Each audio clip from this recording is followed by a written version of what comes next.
Des records de contamination ont été enregistrés depuis plusieurs jours avec 360 cas détectés la semaine dernière et 296 personnes suivies par le centre Covid-19. La situation hospitalière s'est aussi détériorée avec 24 personnes en unité conventionnelle et 6 en réanimation à ce jour. En cette période de fête, les indicateurs sanitaires se dégradent rapidement.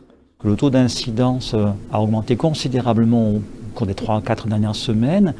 Même constat pour ce qui concerne le nombre de personnes que nous suivons nous-mêmes en ville et même remarque également pour ce qui a trait au nombre de patients hospitalisés. L'hôpital Princesse Grace accueille 30 patients, il faut signaler que c'est 3 fois plus qu'il y a 4 semaines maintenant, avec essentiellement des personnes qui malheureusement ne sont pas vaccinées. Concernant le réveillon du 31 décembre, le souverain souhaite maintenir les fêtes de fin d'année afin de préserver l'activité économique et sociale. Toutefois, certaines mesures encadreront les festivités. Une interdiction de toute vente d'alcool à emporter à compter de 20 h le 31 décembre jusqu'à 6 h du matin le 1er janvier. L'arrêt de toute animation sur l'espace public à partir de 21 h 30 pour le marché de Noël, 22 h sur la place du Casino, et l'interdiction de toute diffusion de musique à compter de 1 h du matin jusqu'à 6 h du matin.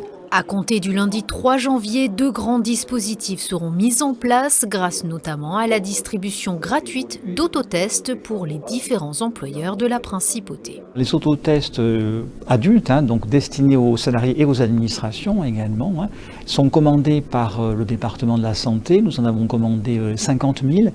Les employeurs pouvant sur un téléservice demander à bénéficier de ces autotests gratuitement en indiquant le nombre de collaborateurs concernés.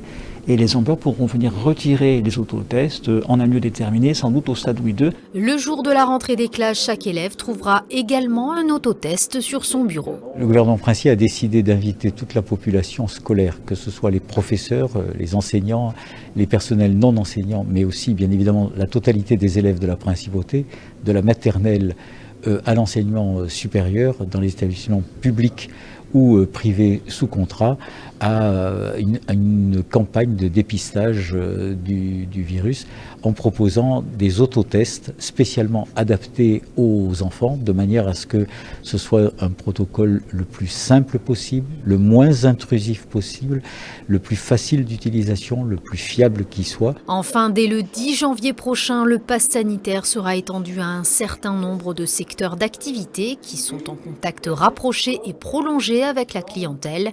C'est le cas par exemple du secteur du bâtiment, de la beauté, du tatouage et du sport. Très à l'écoute des pays voisins, le gouvernement princier n'exclut pas le fait que ces mesures pourraient être modifiées au regard de l'évolution de la situation.